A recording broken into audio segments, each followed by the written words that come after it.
Barkley, inside handoff. It's a pickup of 4, and it'll bring up second down. But they picked up a little bit of yardage there, and now, in this situation, should be in no hurry to run a play really fast. Let the clock wind down.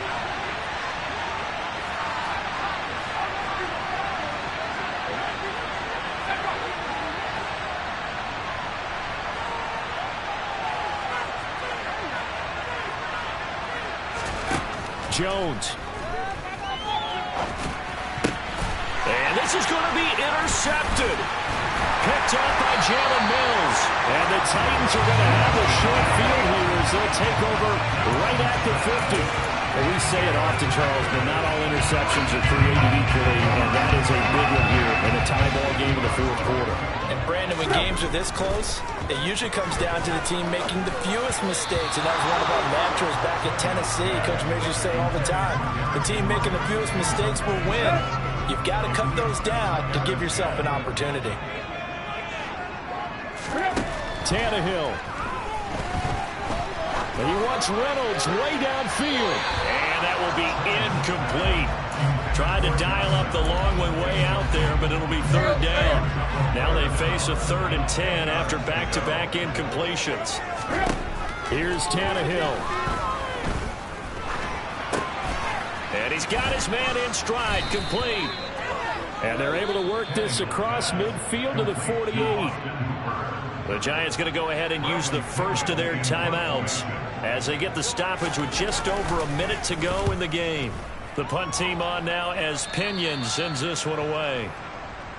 New York ready to go again offensively. Well, partner, here it is. They've got the chance to win the game. You'd have to think they need to get it near the opposite 40 to have a chance to kick a game-winning field goal. We'll see what they can do. And you're right about that, because if we look at it in macro, that's what it looks like. But I think in micro, the head coach has already asked the special teams coach, what is he feeling? What does he think? Where does he want the football? What's the yard line we have to get? And he's already relayed that to his quarterback and his offense. They know what the goal is. Now the key, can they get there?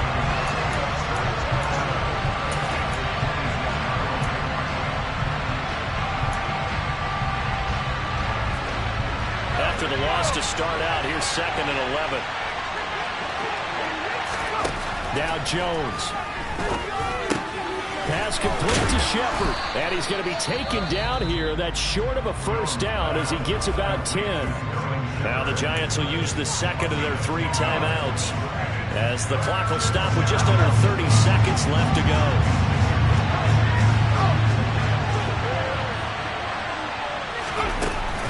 On 3rd down, Barkley. And they will get the conversion on 3rd down, but the clock, a more pressing factor.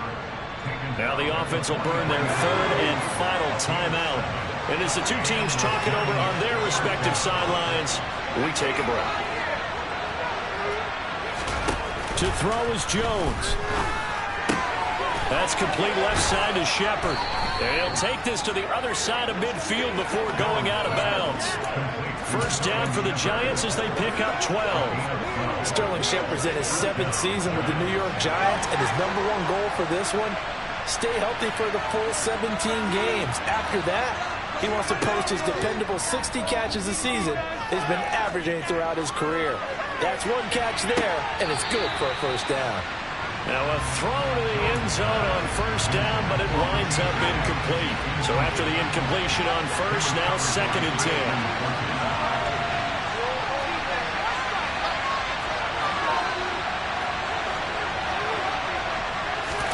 Here's Jones. He's going to let this go. Back of the end zone. And it's knocked away and incomplete. A really nice knockdown. He has so much pressure in these situations on defensive backs. What are they taught? Play the ball, not the man. Because if you have a pass interference penalty in this spot, boy, oh boy, you put your team in a bad place.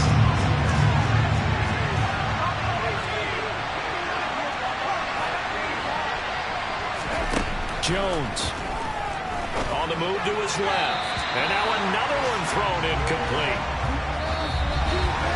4 quarters not enough. We're all even, and to overtime we go. How much fun is this for everyone who's watching the game? How much fun is it for us to see this one get an extra period to get settled? And here in overtime, if the team that receives the ball scores a touchdown, it's over. If they don't, we can still have some more football. That's exactly right. If they go down and kick a field goal, the other team gets a possession to either match it or score a touchdown to win the ball game. If both teams kick field goals, the next team to score wins. But if the receiving team throws a pick six or fumbles the ball and it gets picked up by the defense and they score, the game is over at that point. So conditioning going to be a factor here. Who can hold up to the test? It's overtime here in week 1. This will be fielded inside the 5. And he'll be out of bounds across the 25. And New York set to take the field. And everyone knows the OT rules, Charles, but pretty simple formula. They go down and get a field goal, we continue play, but if they can find the end zone on this possession, ball game over. And as meticulously as all teams plan for a game, I don't doubt for a second on that offense coordinator's play sheet, he's got some overtime plays that he wants to run. I know it sounds crazy, but they plan for everything. 1st and 10 all the way throughout the game, 2nd and 7, whatever. Right now, he's looking at that play sheet saying, if we get to overtime, what can we break out that they haven't seen? 83 yards rushing for him now in the ball game. As a fan of the NFL, for an opener, you can't ask for much more than this overtime in week 1. I know it's hard to believe that some people may not have been watching our game, but I'll bet through social media they found out this one was snug and getting into overtime, and they flipped over here in a hurry. This is fantastic. If you're a fan of ball, you love these types of games. Running again with Barkley on 2nd down. And this defense able to plug him up there as he'll get a yard to the 35. Just not a whole lot of room to operate there on that carry. No, not at all. They did a really nice job staying in their proper places and not allowing any lanes to open up. Hoping to keep this OT drive alive. Now they face a 3rd and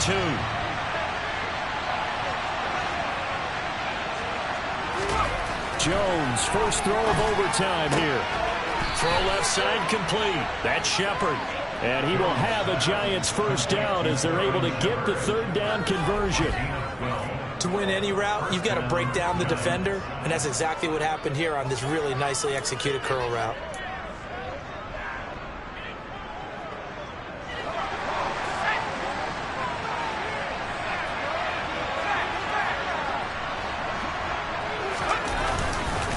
Here's a give to Barkley. Just a yard on the pickup there, and it'll bring up a 2nd and 9. Absolutely love the effort there. The ability to flow from his inside spot and stop that one at the line of scrimmage. Nice linebacker play. Here's 2nd and 9, just a yard on that last run. Now Jones. Looking left side, and he's got him in. That's Shepard. And he is out of bounds inside the 35. 19 yards there on the catch and run. Partner, this is a pretty good drive they're putting together. And I know if I'm on the other sideline, that offense, kind of helpless, isn't it? Because they may not touch the football at all. Because if they go down and score a touchdown, this thing's over. Absolutely. That would write an ending to this script. We'll see what happens. A give to Barkley out of the gun. And nothing doing.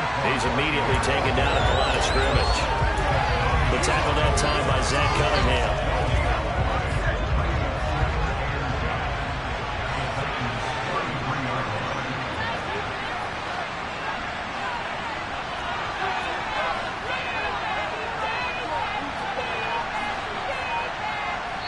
Two minutes left in this overtime session, and still all tied.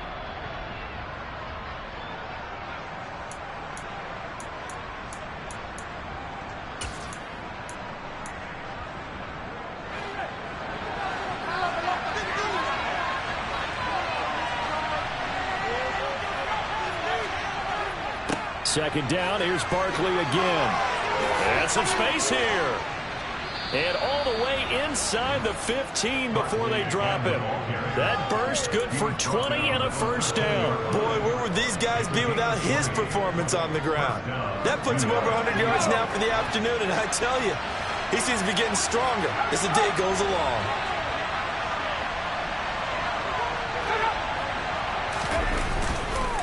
They'll go to Barkley again. And this carry terminated at the 8-yard line. Good stick skill showing the power, but just not much room to operate.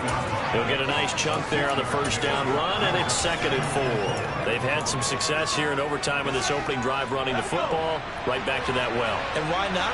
When you have that kind of success, make them stop you, and until they do, keep going back to that well you just spoke about. I think there's more water there available to them. 7 yards on the pickup there, and now they've got it 1st and goal.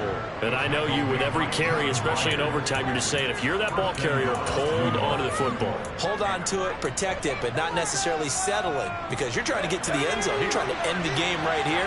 And I know the defensive guys poking, clawing, raking, trying to knock the ball free and protect their end zone. Yeah, like you allude. And he is in for the score! And it is absolute stunned silence here as they win it on the road in overtime. As the fans exit back out through the turnstiles, not happy looks on their faces.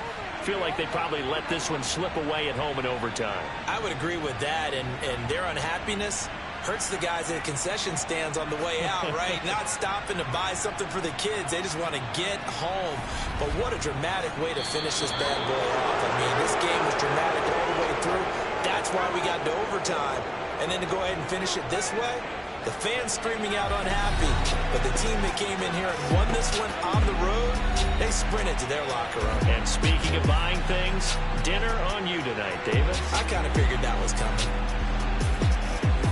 So for the Giants, it was a game that could have gone either way, but they get the touchdown in overtime to secure the Week 1 victory. And they'll return home next week to take on the Carolina Panthers. Meanwhile, for the Titans, they obviously fall to 0-1 with the defeat. And they'll try to get back on track next week as they head up to Orchard Park.